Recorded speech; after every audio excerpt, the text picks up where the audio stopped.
What is the best Bible version? Personally, I prepared KJV and NIV, King James Version and New International Version, for preaching and sharing the Word of God. KJV is perfect if I'm looking for exact word-for-word translation, like the word way, the only religion given by God that will save and was mentioned all over the Bible. It was translated path and road in other translations, losing the real meaning of it and the God-given religion. NIV wrote way in proper noun in the Acts of the Apostle, but some was changed to church, path, and road. NIV revealed in the footnote some of the other deletion, addition, and changes, just like the word born again in John 3:3 and 7. It actually means born from above or born of the Spirit. The whole Bible is stated many times that there is only one God, there are no others. NIV is accurate in 1 John 5:7-8. For there are three that testify, the Spirit, the water, and the blood. And the three are in agreement. To reinforce their claim of the Holy Trinity or the Triune Godhead, the late manuscript of the Vulgate wrote in verse 7, testify in heaven, the Father, the Word, and the Holy Spirit. And there are three, and these three are one. And verse 8, and there are three that testify on earth. In King James Version, 1 John 5:7, for there are three that bear record in heaven, the Father, the Word, and the Holy Ghost. And these three are one. And there are three that bear witness in earth, the Spirit, and the water, and the blood. And these three agree in one. This is not found in any Greek manuscript before the 16th century. NIV had revealed that the earliest manuscripts and some other ancient witnesses do not have Mark 16:9-20. Verses 1-8 completed a story. They did not see Jesus, and they said nothing to anyone because they were afraid. Compare the addition 9 and 10. It became another story. It was said specifically that Jesus rose on the first day of the week, like what they preach and teach to back up the move of Sabbath race from the seventh day to the first day of the week. And in verse 10, for not telling anyone became he now told those. When Jesus rose early in verse 9 on the first day of the week, he appeared first to Mary Magdalene, out of whom he had driven 7 demons. Verse 10, he went and told those who had been with him and were mourning and weeping. It was changed from did not see to have seen, and said nothing to see told those.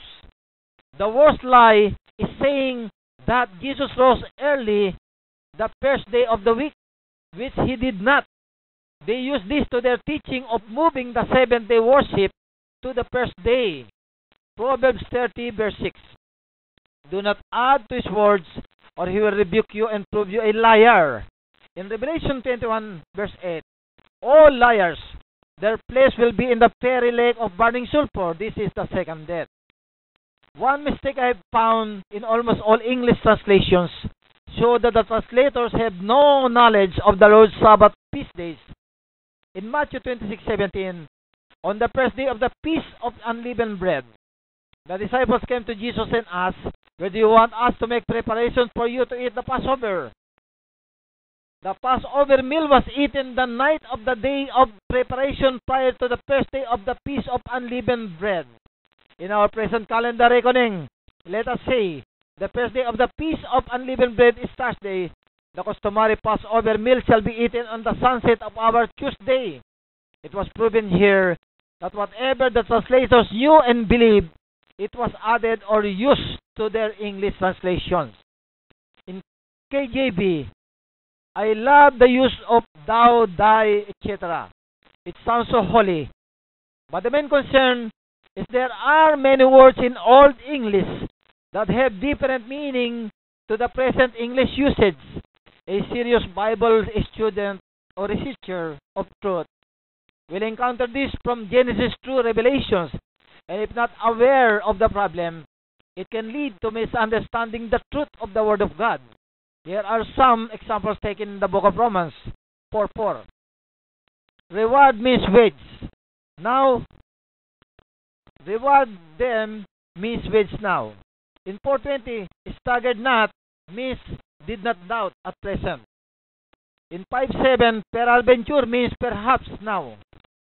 In 7:11 of Romans, occasion means opportunity at present. In 7:17, no more means not really in our present English usage.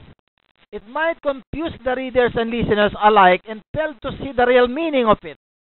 I also read and compared other translations which revealed what others missed, add, deleted, guessed, and had changed. It helps reveal the truth. For me to rely in one particular translation or version is not enough. But remember, there are worse translated Bibles that was published and was forced to use by the members within that same religious circle. Avoid it. Almost all Bible translation translated in English version, being done by imperfect men, contain a slight mistake in it. But the main thought remains. Exception is a deliberate change to incorporate their own belief and doctrinal teachings and belief. Example, concerning Trinity and that Jesus' resurrection was on the first day of the week, and the proper name Elohim in Hebrew or God was translated Jehovah all over the New World Translation of the Holy Scriptures by the Watchtower Society. Also, regardless of what translations, there are some words that the meaning is uncertain or they do not know the meaning at all, and some they guess. Nevertheless, the Bible is trustworthy and there is one who could help us add the missing, correct the changes, and rebuild the truth of the Word of God. Who? The Holy Spirit is the only one who could reveal, give, and clarify the truth of the Word of God found in the Holy Scripture, and not any particular translation of the Holy Scriptures. You need to know if the subject or topic mentioned in the Bible is symbolic, parables, literal, and spiritual, or both. The spiritual meaning can be revealed only by the Holy Spirit. The continuity of meaning was scattered throughout the whole Bible like a puzzle. You need to know if it is past, present, or in the future, especially if it is a prophecy. But there are some dual or triple prophecy. It happened, it is happening, and it will happen again. Even the early prophets of God and angels wanted to know the meaning of the Word of God, like Daniel, but God did not reveal it to them. Why? When God's Word was sent out, it will accomplish what it needs to be accomplished. If it has nothing to do with that person or that era, it will remain closed and no one will understand it. God sent His chosen messenger in a certain time to reveal the truth and to accomplish what was written and prophesied, first from the Jews, then to the Gentiles, and later to the Jews again until He comes. For being lack of time, let me just tell you the major versions of both the Old and the New Testaments.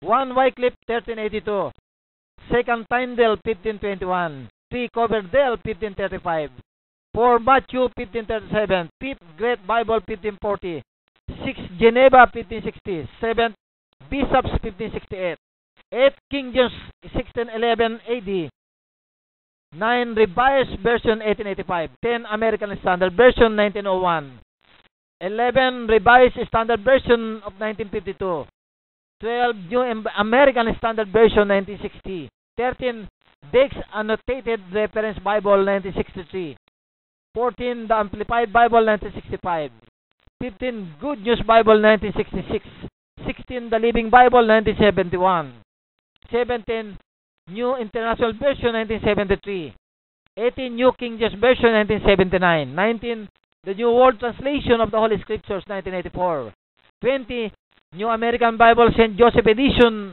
Old Testament 1970, New Testament 1986. What is the best Bible version? It depends who's using it. Whatever is easy for him to understand is the first concern. Also, whatever is the easier to grasp by her, with his listeners, it is the appropriate one. What counts is the revelation of truth from the Holy Spirit.